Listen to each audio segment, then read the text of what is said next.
이렇게 아주 소중한 시간들을 보내면서 느껴야 되는 것이 뭐냐면 내가 지난 1년 동안 너무 힘들었지만 그 힘든 그것이 하나님의 기쁨이 되었다면 그것으로 족한 것이다. 그런 거죠.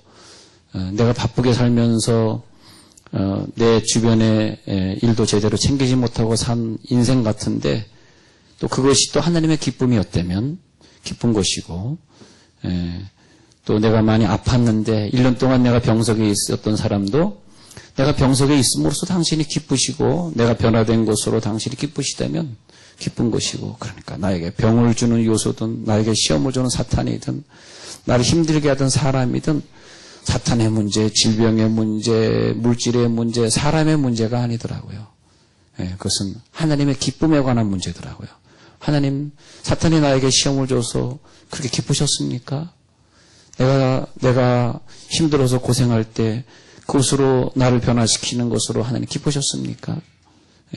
하나님의 기쁨이 내 기쁨이 될 것입니다.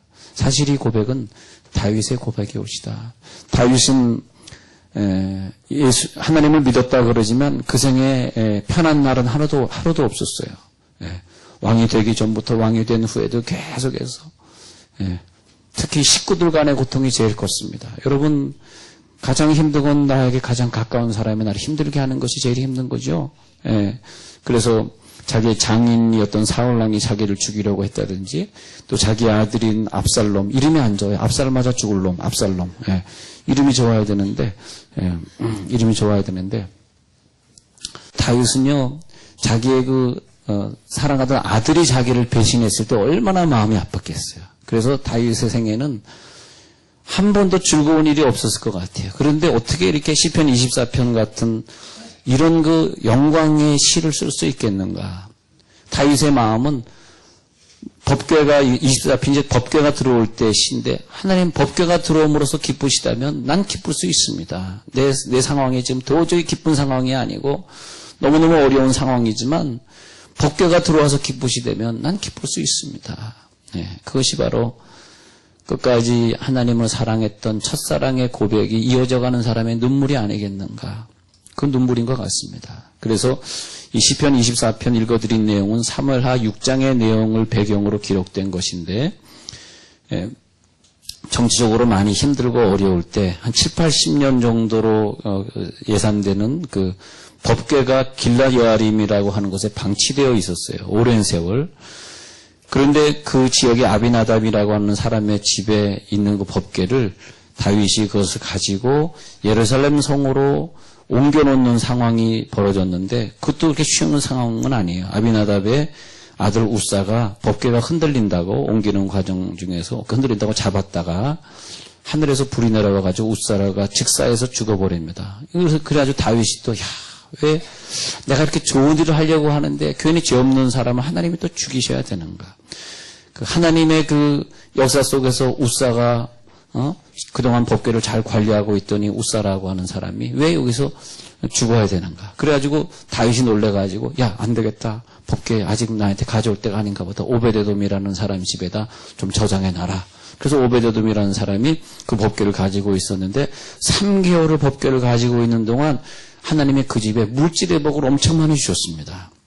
그래서 우리가 좀 힘들더라도 우리 집에 말씀을 머물게 하고 법궤를 머물게 하고 그 힘든 십자가를 우리가 피하지 말고 우리가 지려고 할 때에 그때 우리가 상상할 수 없는 오베데돔의 축복이 있을 줄 믿습니다. 그래서 오베데돔이 많은 복을 받았어요. 그걸 보면서 법궤를 가지고 있는 집이 이렇게 복을 받는구나. 그래가지고 다윗이 다시 그 법궤를 3개월 만에 또 끌고 예루살렘 성으로 들어오는 그런 장면에서 법궤가 들어온다고 다윗하고 뭔 관계가 있어요. 그러나 하나님의 법궤가 들어오니 하나님이 얼마나 기쁘실까. 하나님의 법궤가 저 변방에 있다가 성전으로 들어올 때 이제는 만국 백성들이 와서 이 성전에서 마음껏 하나님 앞에 속죄할 수 있는 그래서 천국을 향하여 갈 수 있는 길이 열렸으니 하나님의 마음이 얼마나 기쁘실까 했을 때 내 형편은 관계없이 다윗은 너무너무 기뻐서 지은 시가 바로 24편이 되는 것입니다. 여러분 다윗은 그 법궤가 성전으로 들어올 때 너무너무 기뻐서 춤을 췄는데 자기의 바지가 벗겨지는 것도 모르고 춤을 췄다. 바로 그것 때문에 하나님이 다윗을 기뻐하셔서 야, 너는 내 마음에 합한 자다. 너의 마음 중심에 내가 들어가 있구나. 주여, 내 마음속에 수많은 고통과 고난이 있다 할지라도 내 속에 그저 하나님 영원히 사시옵소서. 내 속에 하나님 사시고 그 하나님의 마음을 내 가슴에 품고 내가 또 살아가겠나이다. 얼마나 멋있는 고백이에요.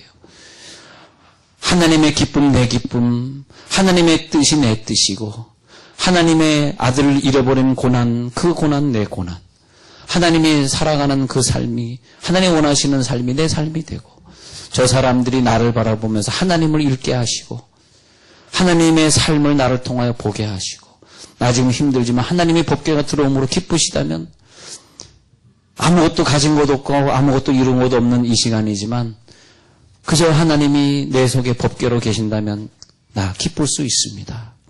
나 기쁠 수 있습니다. 너무 감격스럽고 너무 감사해서 자기의 위치가 춤추어야 되지 앉은 위치에서 춤을 추던 다윗. 절대 왕은 그렇게 채신머리 없이 춤을 추면 안 되는데 그저 하나님이 기쁘시다면 나 춤을 출 수 있습니다. 하나님의 춤을 보여준 것이지 다윗의 춤이 아니에요.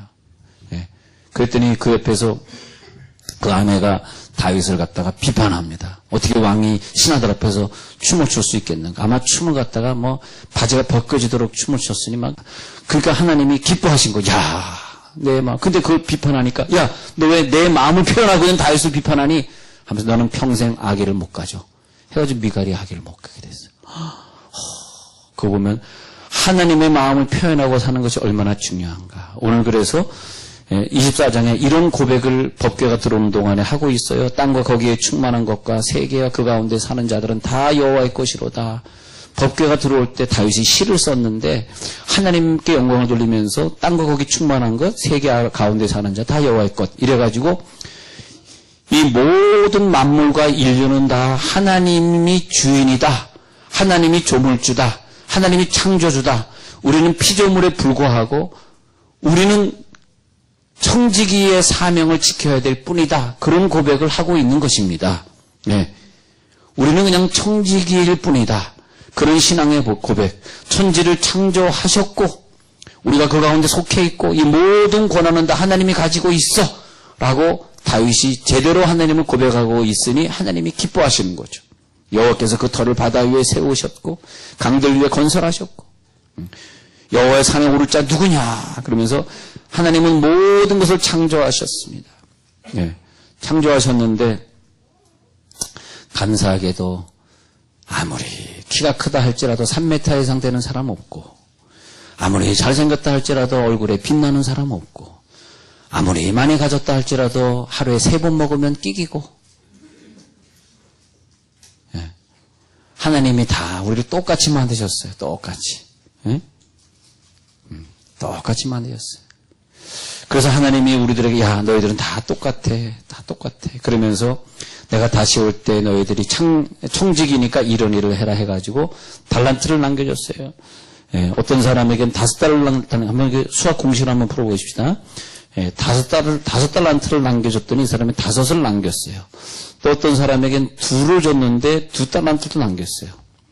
이거는 뭡니까? 5분의 5가 뭐다? 1이다. 또 2분의 2는 뭐다? 이것도 1이다. 다 1이에요. 이것도 1이에요. 근데 어떤 사람은 1달란트를 줬는데 뭘 남겼어요? 제로를 남겼어요. 남긴 게 없어요. 이건 뭐냐? 빵이다. 그러니까 1달란트 받은 사람만 빵이고 5달란트, 2달란트 받은 사람은 각각 많이 남긴 것 같지만 2를 남겼습니다.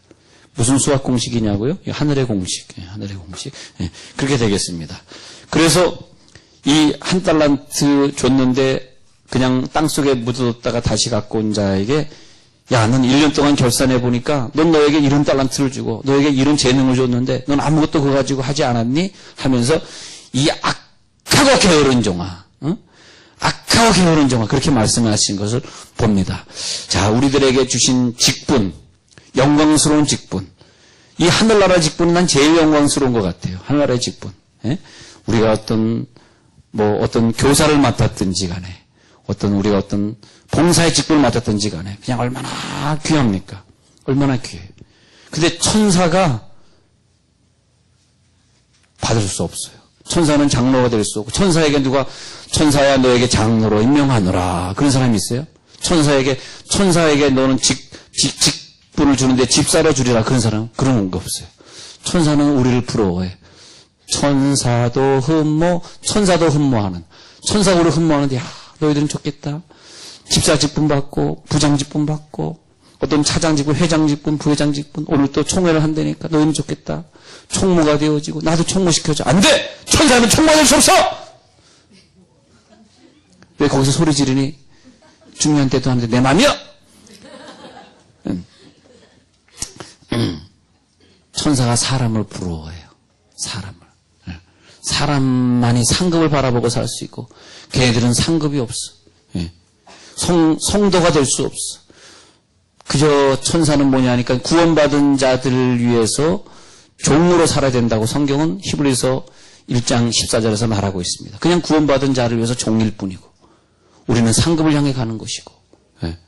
그래서 오늘 보니까 다시 이제 3절에 여호와의 산에 오를 자 누구며 그의 거룩한 곳에 설 자가 누구인가. 여호와의 산에 오를 자, 즉 하나님의 이 높은 경지에 올라갈 자 누구인가. 그걸 말하고 있어요. 과연 누가 하나님의 그 마음에 맞는 자가 될까? 누가 과연 하나님의 이 상급에 도전할 수 있는 자 하면서 그 다음에 4절에 나오는 곧 그 사람은 손이 깨끗해야 된다. 1번. 자, 훌륭한 청직이, 훌륭한 재직, 훌륭한 교인은 누구냐? 손이 깨끗한 자여야 된다는 것입니다. 즉 하나님 앞에서 사람 앞에서 깨끗하게 살아라. 모범이 되어라. 그런 뜻이죠. 직분자는 모범이 되어라. 세상적인 욕심을 가지고 있지 말아라. 끊임없이 여러분 그런 유혹이 있으시죠. 세상적인 욕심, 손을 통해서 죄짓고 싶은 것들 이기셔야 됩니다. 왜냐하면 그것보다 더 소중한 것은 때로는 거짓이나 돈 문제나 죄악이나 이런 것들은 너무나 작은 것들이에요.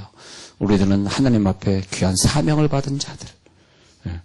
우리가 잠시 잠깐 하면 다 천국에 갈 것이기 때문에 그 천국 가가지고 하나님 앞에 섰을 때 네가 사명을 잘 감당했느냐? 너에게는 이러이러한 재능을 주셨는데. 마찬가지로 교회도 마찬가지예요. 내가 부장이 되었다. 딱 조직력을 가지고 우리가 하는. 근데 다윗은 참 하나님 앞에서 이 시를 적어보면 이제 이 히브리 문학으로 보면 그건 제가 다 설명 못 드리면 굉장히 조직적인 문장입니다. 이거 사실 히브리 문학으로 보면. 자, 한번 그 말씀드리고 마치고자 합니다. 손이 깨끗하며 이것이 뭐냐? 세상적인 욕심을 버리라는 것이고 두 번째는 뭐냐면 마음이 청결하며 그랬어요. 마음이 청결하며 마음이 청결한 자는 하나님을 볼 것임인데 그것이 뭐냐면 내 속. 어떤 사람이 수준이 낮아 높아 그것으로 보지 마시고 그 사람의 속을 평가해야 돼. 그 사람의 속은 뭐냐면 하나님이 보시는 기준은 저 사람은 속이 참 깨끗하구나. 새롭게 직분을 맡은 사람들은 속이 깨끗하다는 거 영과 혼이 깨끗하다. 이것이 뭐냐면 기도하는 사람이구나. 마음이 깨끗하다, 속이 깨끗하다, 마음이 청결하다 뭐예요? 영성이 있구나 이런 뜻이에요. 우리가 좀 공부 못할 수도 있고 좀 안 가지고 살 수도 있어요. 그러나 영이 깨끗해야 돼. 마음이 청결하다. 그 다음에는 뭐예요? 그 다음에 뜻을 허탄한 데 두지 아니하고. 여러분 리더는 뜻을 허탄한 데 두면 안 되겠습니다. 최소한 우리가 리더가 된다라고 하는 사람은 뜻이 항상 이생의 자랑이나 육신의 정욕, 안목의 정욕에 있는 것이 아니라 내 주어진 직분, 내 주어진 것을 가지고 끝까지 허탄한 데 두지 않고 그리고 그 믿음으로 밀고 나갈 수 있는 비전. 그 뜻이죠. 그 뜻이 허탄에 두지 않은 사람 무슨 뜻입니까? 하나님의 뜻이 내 뜻이다. 할렐루야. 하나님의 목표가 1년 동안 하나님의 목표를 내 목표로 두리라. 그렇게 해야 되겠습니다. 그래서 뜻을 항상 하나님 앞에. 그 다음에 뭐냐 하니까 4절 계속 읽습니다. 거짓 맹세. 여러분 우리가 하나님 앞에 한번 결심했으면 그 맹세를 깨트리지 마세요. 하나님은 어떤 하나님이냐? 언약의 하나님. 야, 너와 나랑 이번에 언약이다. 이제 연초에 우리가 작정하고 내가 이러이런 사역을 내가 하겠습니다. 연초에 작정해서 내가 이런 직분을 맡겠습니다. 내가 어떤 부장을 하겠습니다. 내가 한 해 동안 운전하겠습니다. 청소하겠습니다. 그랬을 때 그것이 뭐냐면 하나님과 나와 신뢰가 떨어지면 안 되는 그런 정직한 약속. 여러분 하나님과의 약속을 깨트리지 마시기 바랍니다. 아나니아 삽비라는 하나님과 약속했다가 쉽게 깨트리는 바람에 죽음을 당하게 되는 거죠. 그런 걸 볼 수 있습니다. 그 다음에 보면은 그 여호와께 복을 받고, 그 다음에 구원의 하나님께 의를 얻으니, 그 사람은 하나님이 어떤 복을 받냐니까 여호와께 복을 받고, 구원의 하나님께 의를 얻으리니. 자, 제일 중요한 것은 이 땅에서 복을 받고 구원을 얻게 돼요, 구원. 복과 구원을 동시에 가져갈지어다. 어떤 가정은 구원은 받았는데 복을 받지 못하고, 어떤 사람은 복을 받았는데 하나님 믿지 않아서 구원을 받지 못한 사람들이 있는데, 이 사람은 영과 육의 복을 다 얻으리니 이는 여호와를 찾는 족속이요 야곱의 하나님의 얼굴을 구하는 자로다. 1년 동안 우리들에게 주어져야 될 사명이 뭐냐 하니까 여호와를 찾고 하나님의 얼굴을 구하자. 여호와를 찾고 하나님의 얼굴만 구하자. 충성된 사람들로 살라. 그러면 하나님이 너에게 하나님의 얼굴을 보여주시리라. 그랬을 때에 7절에 가서 보니까 문들아 너희 머리를 들지어다. 영원한 문들아 들릴지어다. 영광의 왕이 들어가시려다. 영광의 왕이 누구시냐? 이것이 뭐냐면 이제 법궤가 성전에 들어가고 있습니다. 문들아 너희 문을 열어라. 이제 드디어 하나님이 진군하신다. 이제 너희들의 마음을 열어라. 그런 뜻이에요. 이제는 시대가 어떤 시대냐? 영광의 하나님이 우리 가운데 들어오시고 우리 가운데 임하셔야 되고 우리의 삶을 온전히 주님께 맡겨야 되는 시대. 주여 오셔서 주인이 되어주시고 영광을 받아 주시옵소서. 하나님 내게 맡겨준 직분, 이 직분 속에 들어오셔서 그래서 평생에 잊을 수 없는 축복의 통로가 되는 직분이 되게 주옵소서. 그죠? 내 이 직분은 뭐냐? 평생의 축복의 통로가 되는 것이다. 내가 하나님을 믿게 되었다. 이것으로 말미암아 내 후손들이 복을 받게 되었더라. 이 언약을 하나님 확실히 붙들겠습니다. 영광의 왕이여 들어오시옵소서. 이 문을 통과하여 주옵소서. 만군의 여호와께서 왕이 되어 주시옵소서.